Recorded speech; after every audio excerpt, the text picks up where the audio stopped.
Terima kasih Anda masih bersama kami di live update. Kita beralih ke informasi selanjutnya, Saudara.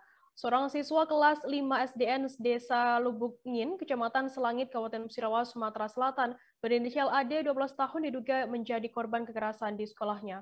Ia diduga dikeroyok oleh siswa lain yang hingga tak sadarkan diri dan terpaksa menjalani perawatan intensif di ruang ICU Rumah Sakit Dr. Sobirin di Kota Lubuk Linggau. Informasi lebih lengkapnya akan disampaikan oleh rekan jurnalis kami dari Sriwijaya Post. Ada Ahmad Farozi yang saat ini sudah tersambung bersama kami. Halo Farozi. Halo, Firda. Ya. Farozi, bisa Anda jelaskan bagaimana kronologi kejadian tersebut hingga membuat siswa kelas 5 SD ini mengalami cedera berat? Baik, dapat kami laporkan kronologis dari peristiwa ini ya. Uh, Peristiwa ini bermula pada hari Senin pagi sebelum masuk sekolah. Siswa ini datang ke sekolah bersama dengan teman-temannya yang lain. Namun sesampainya di sekolah dia tidak langsung masuk ke ruang kelas dia di kelas 5, tapi dia masuk ke ruangan kelas lain. Nah, diduga di dalam kelas lain inilah dia terlibat keributan dengan salah seorang rekannya yang di sekolah tersebut. Kebetulan rekannya yang lawannya ribut ini merupakan siswa pindahan dan baru 1 hari itu masuk ke sekolah tersebut. Nah, akibat dari keributan itu atau perkelahian itu membuat siswa ini cedera. Namun setelah keributan atau setelah perkelahian belum menimbulkan efek tertentu pada bagian tubuhnya, sehingga dia masih bisa masuk ke ruang kelasnya. Terdeteksinya ketika akan melakukan berdoa bersama, di mana siswa ini terlihat pucat, berkeringat dingin dan tidak berdoa bersama teman-temannya. Sehingga oleh pihak guru ditanyakan mengapa tidak ikut berdoa. Dia tidak bisa menjawab. Yang dijawab oleh teman-temannya bahwa dia barusan berkelahi dengan siswa lain yang ada di sekolah tersebut. Oleh pihak guru kemudian dibawa ke ruang kepala sekolah atau ruang guru, kemudian diobati di UKS atau di unit kesehatan sekolah setempat. Namun karena kondisinya tidak kunjung membaik, akhirnya dia dirujuk ke puskesmas. Nah, setibanya di puskesmas ini, si siswa ini atau si korban ini muntah-muntah dan juga mengeluarkan buang air tanpa dia sadari dan koma, kemudian koma atau pingsan dan koma. Karena kondisinya makin memprihatinkan atau kritis, kemudian dilarikan ke Rumah Sakit Dr. Subirin yang ada di Kota Lubuk Linggau. Sampai saat ini masih dirawat di sana. Demikian rekan Firda. Untuk kondisi dari korban sendiri saat ini seperti apa update-nya? Dan sudah berapa lama mengalami koma di rumah sakit, di ICU rumah sakit?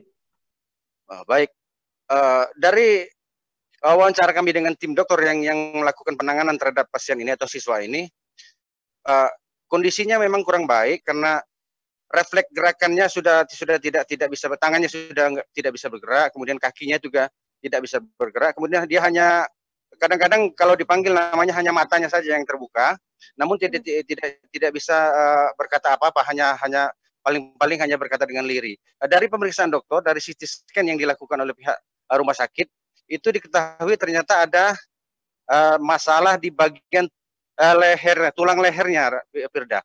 Ada tulang lehernya yang sedikit bergeser, di mana dari 7 ruas ruang leher yang ada itu di ruas yang keduanya itu agak bergeser. Mungkin dampak dari ini mempengaruhi sarafnya. Demikian, Firda. Kemudian bagaimana untuk tanggapan dari pihak keluarga korban sendiri terkait kasus tersebut dan apa tindakan atau kebijakan lanjutnya yang akan dilakukan oleh pemerintah setempat? Baik, pihak keluarga sendiri tentunya sangat menyayangkan ini terjadi dan juga sangat sedih ya karena dia mengalami anaknya atau keluarga mereka yang mengalami hal seperti ini. Namun yang paling penting bagi mereka sekarang adalah biaya pengobatan.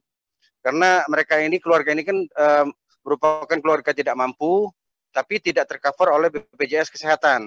Sehingga untuk biaya berobat sampai sejauh ini, sepengetahuan kami, mereka masih menanggung biaya umum atau biaya sendiri. Terkait dengan ini, pemerintah daerah sudah melakukan tindakan-tindakan seperti Dinas Pendidikan sudah melakukan investigasi ke sekolah untuk mengetahui semacam kronologis kepastian dari yang menyebabkan peristiwa ini terjadi. Dan juga Bupati Musirawas sendiri sudah menjanjikan, sudah menjenguk korban di rumah sakit dan menjanjikan akan menanggung biaya pengobatannya, sehingga pihak keluarga sudah dijanjikan untuk ditanggung biaya pengobatan ini oleh pemerintah daerah, oleh Bupati. Demikian rekan Firda.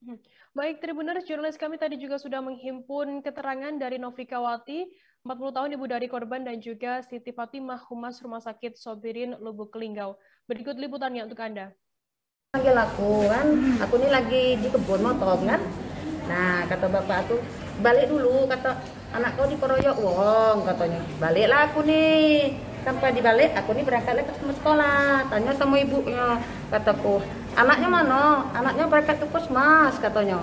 Pergilah aku ke situ, sampai situ. Kata aku, apa luka? Rupanya tidak luka. Aku nengok anak aku nih lah pakai oksigen.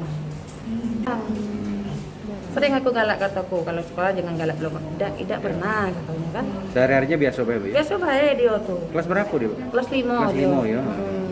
Kalau dari cerita gurunya, Bu, sepengetahuan Ibu kemarin waktu ini? Aku baru tahu juga. Ibu, guru-gurunya belum cerita. Kalau belum aku Kronologis iya. kejadiannya, Mas. Aku belum nanya juga. Kejadiannya bermula dari apa? Iya. Kawan-kawannya? Kurang tahu juga Kita aku. masih ngurus ini dulu, Bu, Masih ya? ngurus ini dulu aku kan, maksud aku tuh kan. Bu, waktu dibawa ke Nah, aku kurang tahu itu deh. Coba aku belum nanya itu kan. Aku langsung dari situ kan. Waktu itu tuh kan kataku belum bawa kelingga belum kan. Nah, waktu nengok dia lah mising-mising, langsung bawa kelingga. Dia tidak sadar dia mising tuh. Iya. Itu hari apa itu? Hari itulah, hari Senin itu. Hari Senin, Bu, ya? Kejadian hari Senin itulah dia tuh. Jadi sempat dibawa ke puskesmas, baru dibawa ke rumah sakit sendiri. Iya. Terus kondisinya sekarang tuh kondisi Kita itulah kondisinya deh. Dia ngomong kritis, dia tuh agak kritis. Dia ngomong tidak kritis, tak mana dia itu nah. Iya. Katanya rencana apa Palembang? Nah iya rencananya bawa ke Palembang. Ini anak nomor berapa, Bu? Anak nomor 2, anak terakhir dia. Bu, Mau tanya, Bu, ada pasien anak sekolah yang dikeroyok itu di sini ya dirawat, Bu, ya? Kebenaran memang anak ini memang sedang dirawat di ICU kita, Pak. Di rumah sakit Subirin ini ya? Iya. Ya, kalau boleh tahu, Bu, sudah berapa hari di sini? Sudah menurut itu tuh 2 hari lah kira-kira. Sudah 2 hari, Bu, ya? Oke, mungkin dari hasil pemeriksaan kita, gimana, Bu, dengan kondisinya? Menurut analisa dokter, kalau analisa dokter saya sebagai humas tidak berwenang untuk menjelaskan lebih lanjut. Bisa nanti kalau ada kesempatan dokter DPJP yang bisa menjelaskan keadaan Kondisi medisnya, ya? kondisi pasien selanjutnya, apa tindakan selanjutnya, bisa kita hubungi lagi dokter yang merawat. Kalau di sini sebutnya dokter DPJP. Oke, makasih, Bu, ya. Terima kasih sudah nonton. Jangan lupa like, subscribe, dan share ya.